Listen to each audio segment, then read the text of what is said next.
Bonjour tout le monde, bienvenue sur ma chaîne Allez Français pour tout.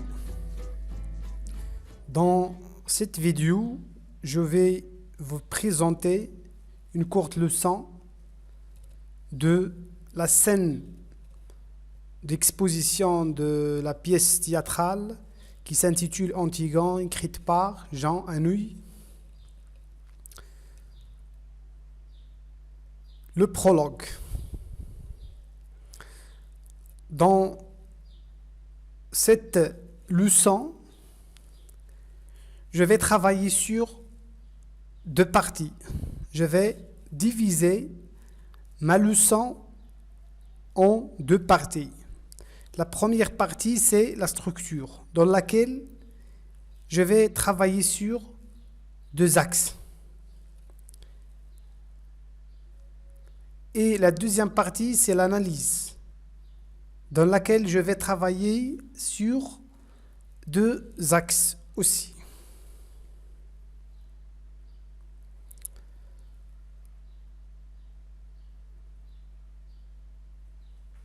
Voici le texte que je vais analyser, le prologue.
Et maintenant, voilà la présentation de cette scène d'exposition. On va commencer par la structure. Dans la structure, lorsqu'on parle des personnages, on parle de la présentation des personnages, c'est-à-dire le prologue présente les personnages. Le prologue هو كيخدم les personnages اللي غادي يلعب الدور في هذه l'histoire ديال Antigone. On va voir les personnages présentés par le prologue. Le prologue a commencé par Antigone. Antigone, c'est l'héroïne, c'est la fille d'Oedipe et Jocaste, c'est la sœur d'Ismène, et la fiancée d'Aimon.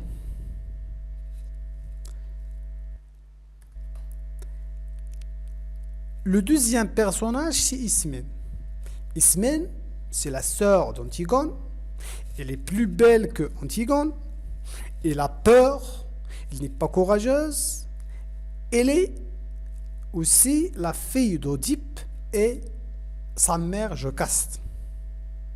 Car Oedipe est le fils et l'époux, en même temps le fils et l'époux de Jocaste. Le troisième personnage, c'est Créon.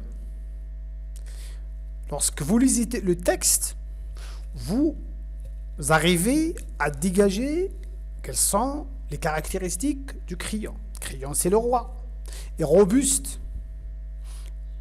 Il est l'oncle de Aimon, l'oncle, pardon, d'Antigone et Ismène, et le frère de Jocaste, le frère de Jocaste, et le père d'Aimon.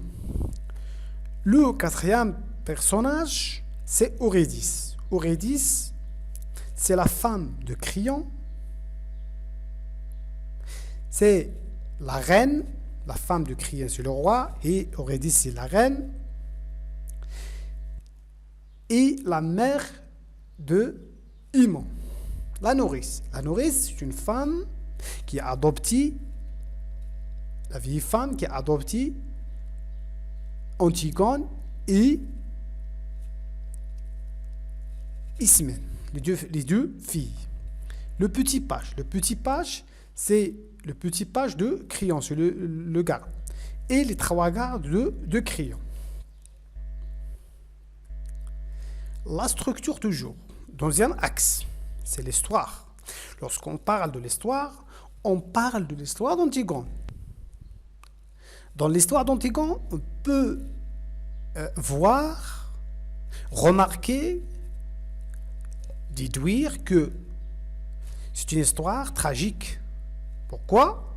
Parce que lorsque nous lisons le prologue, on peut, d'après les verbes utilisés, voir que le dénouement est tragique, c'est-à-dire la mort. La mort de qui? Lorsque vous lisez le texte, bien, le passage dans lequel le prologue présente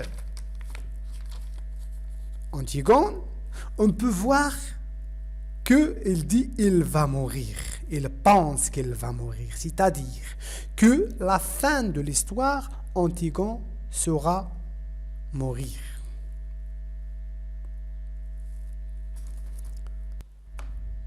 La mort de Antigone, premièrement Antigone, deuxièmement Aimon. Aimon, c'est le fiancé d'Antigone et le fils d'Eurydice et de Créon. Et après la mort d'Aimon, Eurydice est décidée.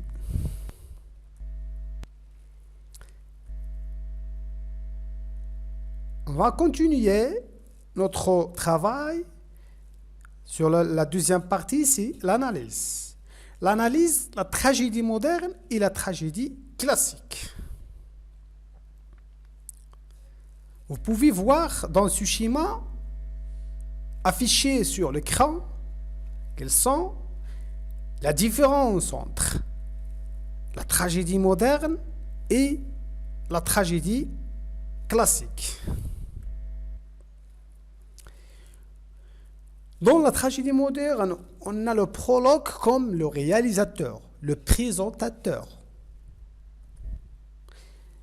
On a aussi la différence dans la manière. Dans la tragédie moderne, on a la manière moderne de présentation, ou bien la manière classique. Les personnages sont sur la scène. Ce sont des caractéristiques de la tragédie moderne. Trois gardes qui jouent aux cartes. On a aussi, vous pouvez souligner les cartes. Courant, c'est-à-dire le registre de langue, de courant à familier. On a deux registres. On n'a pas le registre soutenu, mais courant à familier. On a aussi ce qu'on appelle l'anachronisme. Ce qu'on appelle l'anachronisme, Jean Anouilh ajoute quelque chose, lesquels c'est les cartes, les chapeaux, les gardes sont mariés, ont des enfants. On a plusieurs choses dans cette option. Bien, cette notion, pardon. La reine t'écoute au lieu de se copier d'amour ou de politique. On a aussi la reine. Au lieu de se copier d'amour ou de politique, elle tricote.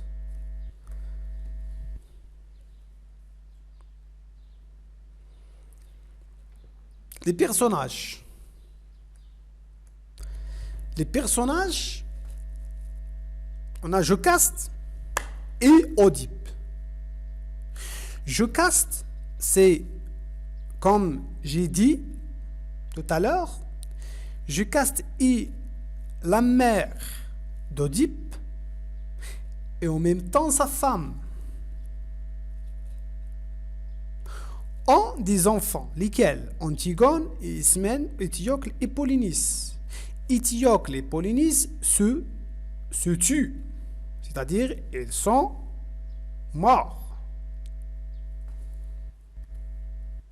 Merci pour votre attention.